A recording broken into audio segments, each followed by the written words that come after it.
Snow slid sideways across the sidewalk as the bakery door opened, warmth breathing out into the cold like a living thing. The CEO stepped in mid-stride, coat still open, phone glowing in his hand with charts and deadlines, his mind tuned to markets instead of moments. The bell above the door rang once, sharp, ordinary, and the smell of bread wrapped around him, rich enough to hurt. He barely noticed at first. Then a small voice rose from near the counter, thin but steady, cutting through the clink of trays and muted holiday music. "Mommy hasn't eaten. Can you share expired bread?"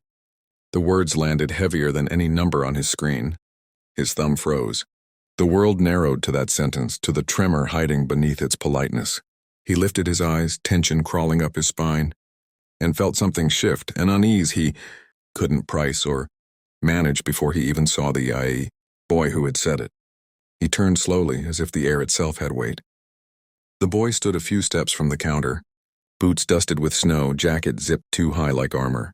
He couldn't have been more than 6, yet his spine was straight. His chin lifted in a way that didn't belong to childhood. His hands were clenched at his sides, red and cracked, holding courage together by force. His eyes, too alert, too serious, locked onto the clerk, then flicked to the man in the expensive coat, measuring him without hope, only necessity. Through the glass behind him, the CEO saw the woman.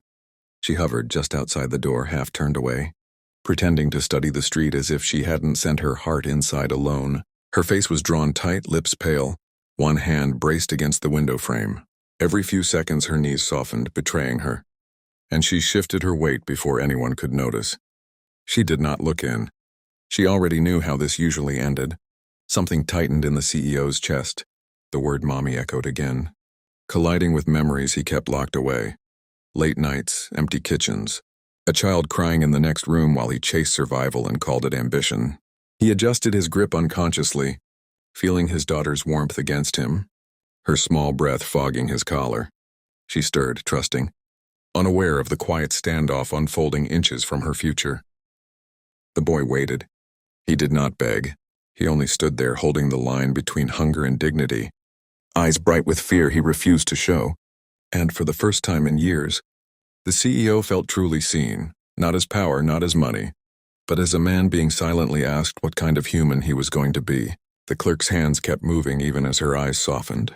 She slid the loaves into a clear bag marked for disposal, the plastic whispering like an apology. "I'm sorry," she said, voice low, rehearsed, worn thin by repetition. "We can't give those away." The word "can't" landed harder than "won't."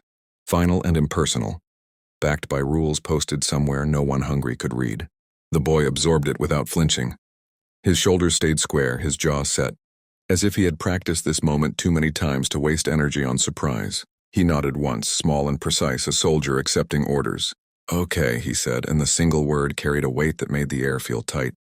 He turned slightly toward the door, already preparing to walk back out with nothing but honesty in his pockets. Behind the counter, the clerk hesitated, fingers pressing into the bag as if she might crush the rule into something softer. Her eyes flicked to the boy's hands, to the frost at the edges of his sleeves, to the woman's blurred reflection in the glass. For a heartbeat, she looked like she might break. Then training won. She sealed the bag. The CEO watched it all, a strange heat rising behind his ribs. This wasn't negotiation. This wasn't strategy. It was a quiet execution of policy, clean and bloodless, and it made his stomach knot. He felt his daughter shift again, her cheek warm against his chest, and the contrast struck him like a blow. One child wrapped in safety, another standing alone, already learning how easily the world could close its doors. The boy took a step back. Snow blew in as the door cracked open. Cold rushed through the bakery, sharp and unforgiving, and with it came a silence that demanded an answer from someone who had not yet spoken. The CEO felt his daughter move, a small sound leaving her throat as she burrowed closer, her mittened hand slipping inside his coat like it belonged there. The warmth of her body pressed against his ribs, steady and unquestioning. She trusted him without knowing why. That trust struck deeper than the cold ever could. His breath slowed, then stuttered, as a memory rose uninvited. An empty apartment years ago, a fridge humming over nothing, pride louder than hunger, silence louder than fear. He looked at the boy again, at the way he had already turned halfway toward the door, already bracing for the sting of wind and disappointment. Something sharp twisted in the CEO's chest. This wasn't charity. This was a crossroads. He felt it clearly now, the tension coiling tight, asking him to choose between staying untouched or stepping into something messy and human. The bakery lights glowed warm against the glass, holiday decorations glittering with a cheer that suddenly felt obscene. Outside, snow thickened, erasing footprints as fast as they were made. The woman shifted again, her balance failing for a fraction of a second before she caught herself. No one else noticed. He did. His phone buzzed in his palm, a reminder of meetings waiting, of decisions that usually bent to his will.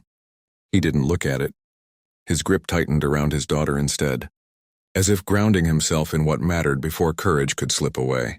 His pulse thudded in his ears, loud, undeniable, before doubt could speak, before the moment could close like every other one had. He stepped forward. The space between him and the counter vanished, and with it the distance he'd spent a lifetime maintaining between himself and need. His voice came out steadier than he felt. Give him the bread, not loud, not angry, calm in a way that carried weight, the kind that didn't ask permission. The words cut through the bakery's soft music and the hiss of the ovens, snapping the moment into focus. The clerk's hands froze mid-motion, fingers still curled around the plastic bag meant for the trash. She looked up, eyes widening just enough to reveal fear beneath professionalism. Her gaze flicked to the boy, then to the CEO's coat, his watch, the child sleeping against his chest. Rules pressed in from every side, invisible but heavy. For a heartbeat, no one moved. Even the snow outside seemed to pause, hanging in the air. The boy turned back slowly, as if afraid the sound might vanish if he moved too fast. Disbelief flashed across his face, sharp and bright, then softened into something fragile. His lips parted, but no sound came out. He wasn't used to adults changing their minds. Through the glass, the woman's legs gave way. She caught herself on the doorframe, breath hitching, one hand flying to her mouth. Her eyes filled instantly, panic and hope colliding so hard it made her sway. She hadn't heard the words, but she felt them. The CEO met the clerk's eyes and held them, his expression unyielding. He could feel the line he'd crossed, the quiet danger of defying small rules that kept big injustices comfortable. His daughter shifted again, and he adjusted her without breaking eye contact, a silent reminder of what protection was supposed to look like. "Please," the clerk whispered, torn. The CEO didn't respond. He didn't need to. The tension stretched, thin as wire, until it was clear that something had to give. He didn't wait for permission. He reached into his pocket, pulled out his card, then paused, shook his head slightly, as if correcting himself, and took out cash instead. The sound of it hitting the counter was soft but final. "All of it," he said, nodding toward the shelves. Fresh loaves, still steaming, soup in sealed cups, milk lined up cold and white like promise. The clerk swallowed hard, eyes shining now, hands moving fast, almost frantic, as if speed could protect her from regret. The register chimed again and again, each sound cutting another thread of the moment that might have unraveled. The boy stood frozen, watching food gather where nothing had been a second ago. His fingers curled into his sleeves, knuckles whitening, like he was afraid to reach out and wake himself from a dream. The smell of warm bread thickened the air, making his stomach twist painfully, but he didn't step forward. The CEO tore the receipt before it could print fully, the paper ripping with a sharp, decisive sound. He left it on the counter, a useless record of a choice he didn't want tracked or thanked. Then he crouched down, bringing himself level with the boy, the world narrowing to their shared breath. "Take it to her," he said quietly, every word careful, grounding. He glanced toward the door, toward the woman swaying just beyond it. "Slowly, she's tired." The boy nodded, throat working, eyes wet but unblinking. He accepted the bag with both hands, its weight nearly pulling him forward.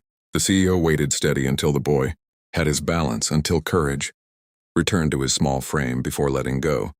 The door flew open and cold rushed in like a warning, but the boy didn't feel it. He ran, boots slipping on the icy step, the bag swinging dangerously at his side.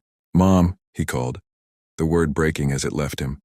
She turned just in time to see him stumble into her arms, the weight of him and the food nearly taking them both down. She dropped to her knees in the snow, clutching the bag to her chest like it might disappear. Her hands shook as she checked it. Bread, soup, milk, real food. A sound tore out of her, half laugh, half sob, raw and uncontrolled. She pulled her son against her, pressing her face into his hat, breathing him in as if to convince herself he was safe, that this wasn't a trick. Inside the bakery, everything went quiet.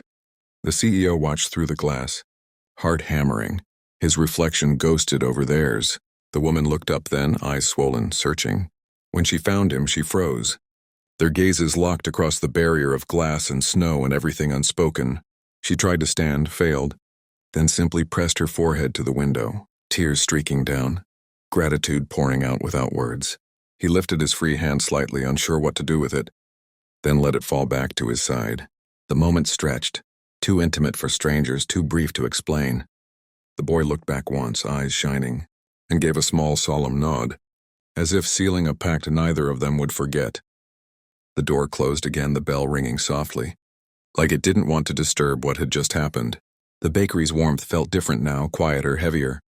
The CEO stayed where he was, watching until the woman wrapped her coat tighter around the boy and they disappeared into the white blur of falling snow, their figures dissolving as if the city had gently taken them back.